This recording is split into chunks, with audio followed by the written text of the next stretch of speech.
Hello,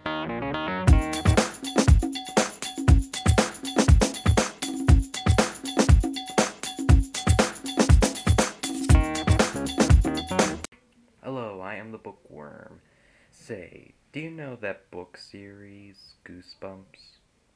Well, it was made in the 90s by R.L. Stine, one of the best authors known to man. And one book in particular, One Day at Horrorland, was a really good book. I mean, really good. It was so good that it made its own series and had its own sequel.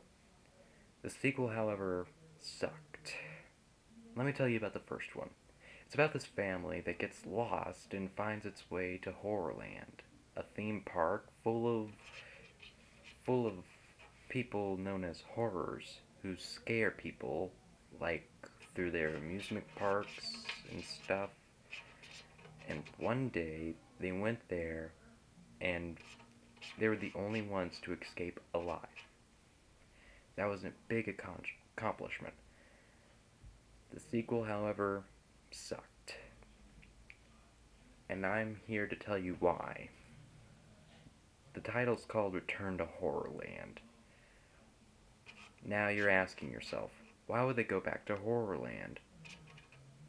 Well, I'm here to tell you that right now. Let's dive right into this crap stain and go into the book known as Goosebumps Series 2000 Return to Horrorland. So we start off with a snowy day with Luke and Lizzie and Clay. Clay's the annoying friend of Luke's, and they're watching a show called The Stranges, where they look up people's strange lives. And one of them in particular was Evan's. Cameo number 1. And then Lizzie hears a knock at the door. She answers it, and guess who it is? The Stranges. So then they ask if they want to be on their TV show, and so they can like put it on TV to show how creepy Horrorland is. So they say no, and then the mother comes in and says, "Oh, we don't want to be part of this at all." And then the Stranges offer her $1,000. Guess what she says? Yes. She accepts $1,000 to let her kids and some friend of her children's to go to Horrorland, to risk their lives for $1,000. That's stupid. How? That's the most irresponsible woman I've ever even read about. I mean, who would let their own child go to Horrorland, a place where it's a near-death experience, and I don't know, just for $1,000, I guess. So then they realized that the park was renovated to Florida, so it's going to be a longer trip. And once they get there, they see this horror with a cart that says fingers, but then she tells them, "Oh, it's human fingers." And so they run away peeing their pants, and then they come to this ride called this maze called the Mummy Run, where there are pits of snakes and tombs everywhere, just spiders, cobwebs, everything. And then Luke, like the dumb crap that he is, opens one of the tombs, goes inside, and gets trapped. Well, Lizzie and Clay, go to a horror, and he says, "Oh, well, that's not supposed to happen." And so they go back, open the tomb, and he's not there anymore. So they go to the front of the ride, and they find Luke. and then they find the Stranges they were missing. Then they find this dentist place, and they go inside and see this female horror, and they go to this hall and find that the dentists are monsters. And then Lizzie's first, and she's like squirming in her chair and saying no, no, no, and then she like turns the nose of the monster and realizes that they're robots. Then once she realizes their weakness, she twists all the nose of the monsters and gets out. Then they then they find the Stranges, go to this werewolf village, and find the Stranges are gone again. Then this gang of horrors comes in and like traps Luke, Lizzie, and Clay. Oh yeah, and here's another thing I didn't mention. Horrors' only weaknesses are pinching them on the neck. And they didn't do it at all in this book. I'm not lying. They didn't do anything in this book. You can go read the book twice and you won't find any reference of them pinching any horrors. So, anyway, being the dumb butts that they are, they go to this dungeon where they meet the dungeon master, who's also a horror, and they could have pinched him. So then they go to this elevator where at the bottom there's giant killer ferrets. And once they get down there, they go to this wall, and it's a rotating wall from like Scooby-Doo or something. And as soon as they got out, they're freaking out. They want to go home. I know. So then they find this theater where Amazo, cameo number 2, is performing at this theater in Horrorland. So they go into the theater and find Amazo doing this trick with some lions in a cage. And then Amazo points at Lizzie to go up to the stage and do a trick.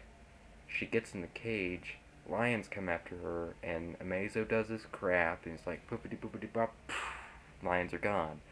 Then she says, oh, I can't open this cage, and then the horror says, just open it. Wow, she is really dumb. Anyway, she finds that the boys are gone. She goes to the front of the gate and finds the Stranges, and a horror's crushing their cameras, and she said, hey, stop, and then he says, oh, are you working for them too? Well, I'm gonna chase you down for no particular reason. So she gets chased down by this horror and as she's running away from the horror, she finds the boys chained down to a pole where giant flying vultures are circling their heads. And no, I don't know why they're there anyway. The book never tells me. I read the book. It doesn't say anything. There's no backstory. So enough with that. She unties them and saves them, and then they run away.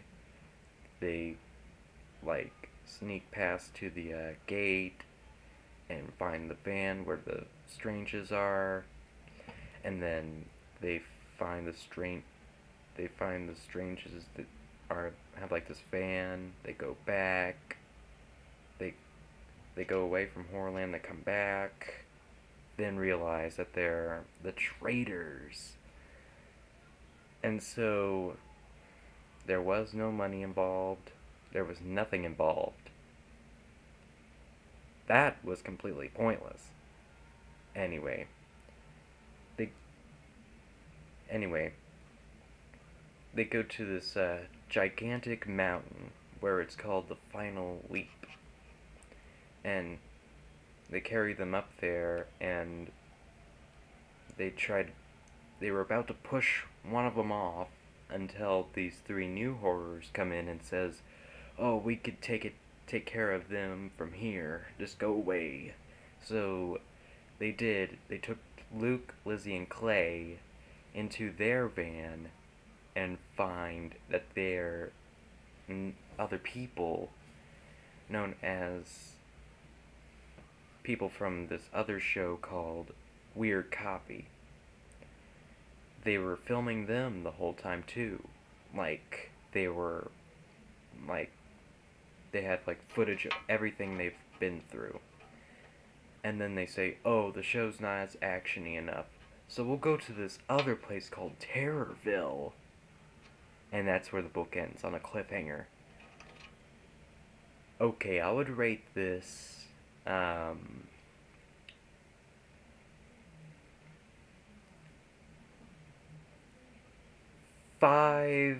horror heads out of 10. It wasn't as bad, but I mean, it could have been better. It could have been a lot better than this. I mean, it could have been better because I mean, there was no reason to make this and to go back for money and stuff. I mean, that's not good enough. I mean, I would rather them going through like a time war, like a warp hole, like those tickets. They could be like magical and go back to Horrorland, but not people bribing them to go back to Horrorland. That just doesn't make any bit of, well, I mean, people that you barely even know, and letting them take you to Horrorland, and that's just, they were, anyway, that's just no reason. I mean, $1,000, yeah, that's cool, but, I mean, it could have been better. It could have been better. So, next time I'm going to review another bad Goosebumps book. See you next time.